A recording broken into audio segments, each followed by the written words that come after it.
राम के वंशज हैं, हम कृष्ण के वंशज हैं। हमारे पूर्वज कितने बड़े धार्मिक होते थे, वो चींटी को भी नहीं मारते थे। वे तो नीचे नजर करके चलते थे कि कहीं हमारे पैर के नीचे चींटी भी न आ जाए।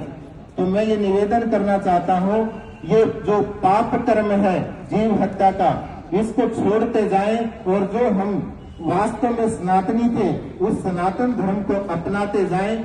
हमारी संस्कृति में तो हमारे बड़े हवन करते थे, गाय का पालन करते थे, गाय का दूध और घी खाते थे, पीते थे और पूरे समाज का कल्याण करते थे, परोपकारी होते थे, अहिंसा का पालन करते थे, किसी भी जीव की हत्या नहीं करते थे मन वचन कर्म से।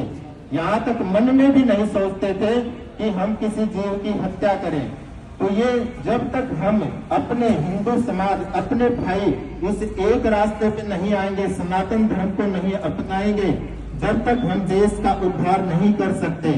और रही औरों की बात, कहते हैं जब अपना सुधार होता है जीवन में, अपनी आत्मा का उत्थान होता है, तो अवश्य ही हम औरों का भी उत्थान करते हैं, समाज का उत्थान करते हैं और पूरे राष्ट्र का उत्थान करते हैं।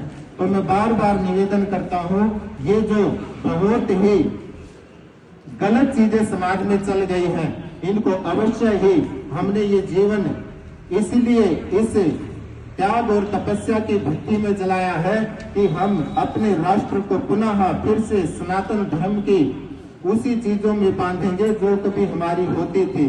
और ये जितनी भी समाज में कुरीतियां हैं, आज तो हम केवल इस मीट मांस के विरोध में खड़े हुए हैं, कल हम इस शराब के विरोध में भी खड़े होंगे। और जितनी भी ये कुरीतियां हैं समाज में, अश्लीलता है, शराब है, ये मांस मीट है, ये हत्याएं हैं, इनके विरोध में हम बहुत बड़ा काम करेंगे। और इसमें हम आप लोगों का सहयोग चाहते हैं, क्योंकि संगठन, समाज और समाज के व्यक्तियों के बिना कभी भी परिवर्तन नहीं होता। जब समाज के व्यक्ति एक सूत्र में बनते हैं और समाज के व्यक्ति एक साथ चलते हैं, तो अवश्य ही बड़े बड़े परिवर्तन होते हैं, समाज बदलता है। और समाज जब बदलता है तो सुख बढ़ता है। और जब समाज में दुराचार, अश्लीलता, शराब, मीट, मांस, ये सब चीजें बढ़ती है तो दुख बढ़ता है। और समाज में धार्मिकता, ब्रह्मचर्य के पालन, सदाचार, ये सब चीजें जो बढ़ती है तो समाज में सुख बढ़ता है। उसी दिशा में हम काम करेंगे, ये हमारा संकल्प है। इति ओम शांति। भारत माता की जय।